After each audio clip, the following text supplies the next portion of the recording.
Don't worry if people think you're crazy. In fact, be that intoxicating kind of crazy that shows people that they can think and dream and exist outside of the box that society has tried to put them in. Hello everyone, thank you so much for joining me here today. If you're new, I'm Amanda. Welcome to the channel where we are all about shattering the mental health stigma. If you haven't already, please make sure you make sweet, sweet love to that subscribe button. Give the bell a few kisses so you're not missing any of this content designed to help you with your mental health or help you help someone else. Today I'm going to be reacting to Wish by 9 Inch Nails. I know that when I did the Johnny Cash reaction, a lot of people were saying Hurt was originally done by Trent of 9 Inch Nails, but I've actually never listened to 9 Inch Nails, so I couldn't really imagine what that was like. I probably down the road will listen to that original version, but I kind of wanted to switch it up and do something different while still getting a feel for what their sound is like. So here we are doing Wish by 9 Inch Nails. Before we dive into the reaction, you know, we talk a lot on this channel about showing up for your mental health, but sometimes showing up means asking for help, and that can be the hardest part. That's why I appreciate what the sponsor of today's video, BetterHelp, has to offer. It's therapy that's tailored to you, online, affordable, and with real licensed therapists. Whether you're working through a specific stuck point or you just need someone to talk to, BetterHelp makes it easy to take that step. Get connected with a licensed professional from BetterHelp by clicking the link in my description or going to betterhelp.com/Amanda Webster. That's betterhelp.com/Amanda Webster for 10% off your first month of therapy. Thanks again, BetterHelp, for sponsoring this video. Let's get on to the reaction. Wish by 9 Inch Nails.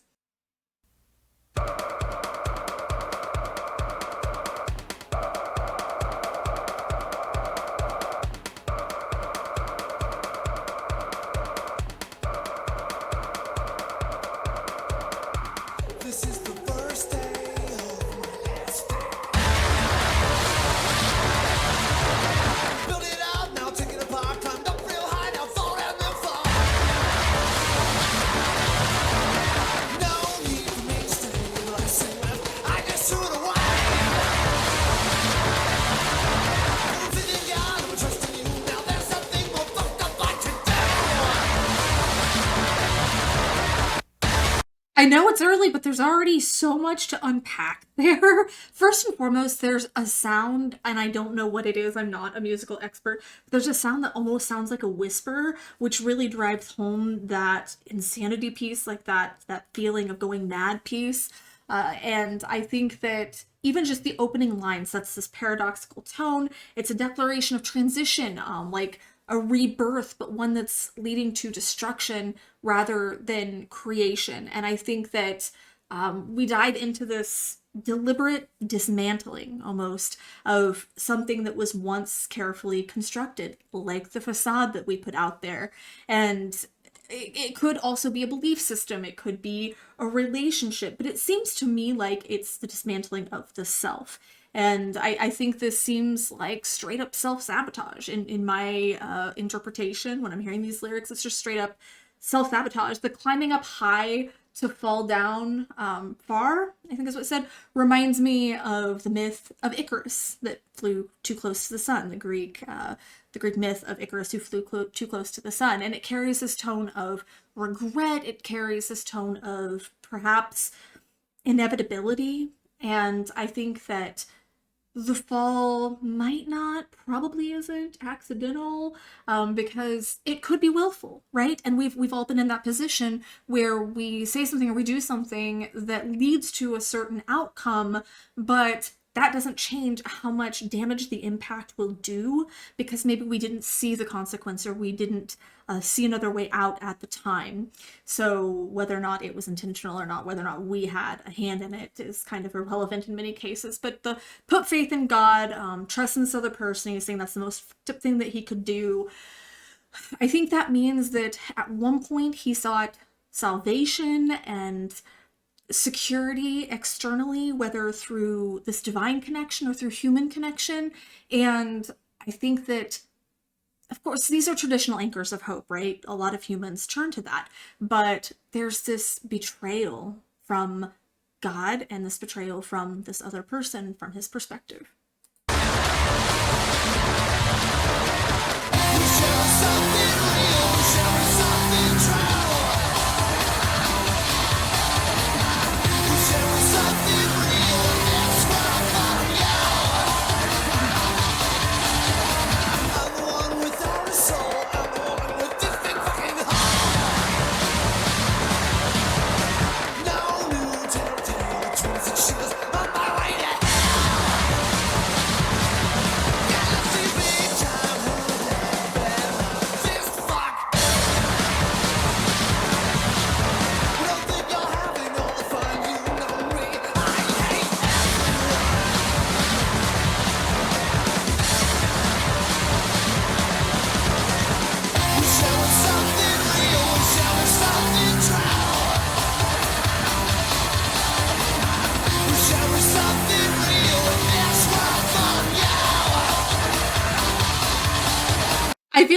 so much going on here. There's so much craziness. It's such a high energy, fast paced song. And I think that really reflects the anxiety that they're trying to induce here with the lyrics, but also with the imagery of the cages and the flashing and the kind of blurring. I think there's a lot of imagery that's really driving home that idea of anxiety. But oh man, the you know me, I hate everyone. I get that on such a deep level. I can want to help people so desperately on one hand, right? While hating everyone and crawling into my shell. So both of those things can exist at the same time. So I really get that. But believing that he's without a soul, that really echoes this existential void, this loss of meaning so deep that it erases the self, it erases the identity. It can cause this identity crisis, this situation where you don't know who you are anymore, you don't understand how things are working, and this can come with dissociation or depression, or it can come from dissociation or depression. But the whole, I think, could be symbolic of unmet emotional needs. It could be a void of purpose, or it can be a core wound. But I think that there is a part where he's talking about the no new tale. I think that expresses this narrative exhaustion when you're just so unbelievably tired of the grind. You're so unbelievably tired of trying to survive, of being in survival mode. It's this total lack of novelty, of growth, of forward movement. And the hell that he's talking about is self-defined. I don't think it's theological per se. It's the path of unresolved pain and anger and isolation. But I really like the sarcastic and bitter tone of don't think you're having all the fun. Because I think it implies I suffer too. I'm over here suffering, but mine is silent. Mine is constant. Mine arguably might be worse than yours. And it's this resentment toward these other people who appear functional or happy. And I cannot tell you how many times I have quietly hated a person for their neurotypical brain.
So was it kind of a role reversal situation where then they're the ones in the cages? I feel like between the cages and the net, there's so many metaphors for saying that we're stuck, that we're trapped, and that other people might just see us like an animal at the zoo, something to look at, something to observe, sometimes something to mock, something to poke with a stick, whatever the case is, try and get a reaction out of, or just ignore the needs of entirely.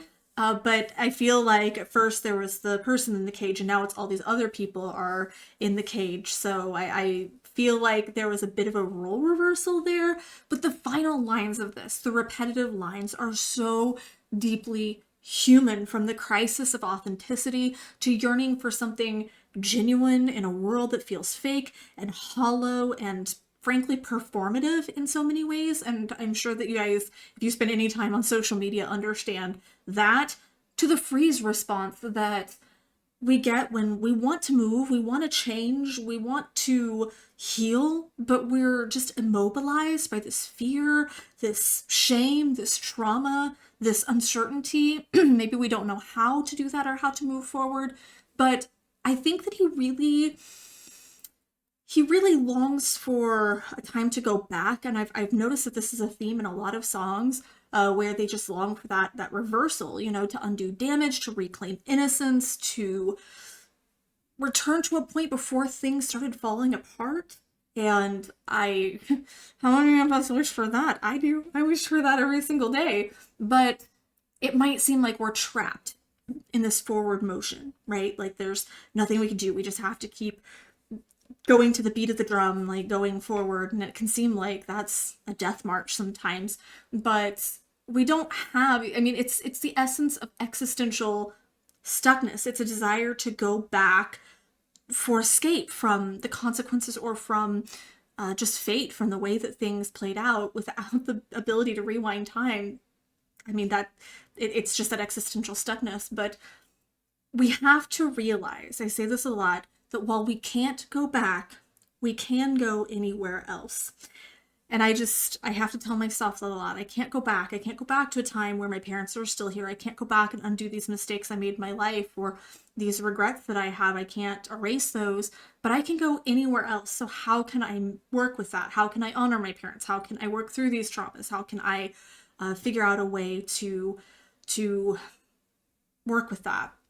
But I thought that I feel like I've heard his voice before. It seemed very familiar to me, but at the same time, it's just so, it's very gritty. It has that very typical rock sound, but there's just something so much ashier about it. I don't know how to explain it, but it just feels kind of like smoke, kind of like you would imagine after a fire is burned and there's just those embers, That's how I would describe his voice. There's a lot of aggression, but it's ever so slightly subdued, almost like the fire has turned into embers. So I think I'll probably dive into some more Nine Inch Nails at some point. This was a good intro song. I had a lot of people suggest this, and it was a good intro song, so thank you for the introduction to yet another band. It feels like every day is Christmas, and I just get these new experiences and stuff all the time. Thank you for that. Make sure you're sharing your mental health stories here in the comments, good, bad, and crazy.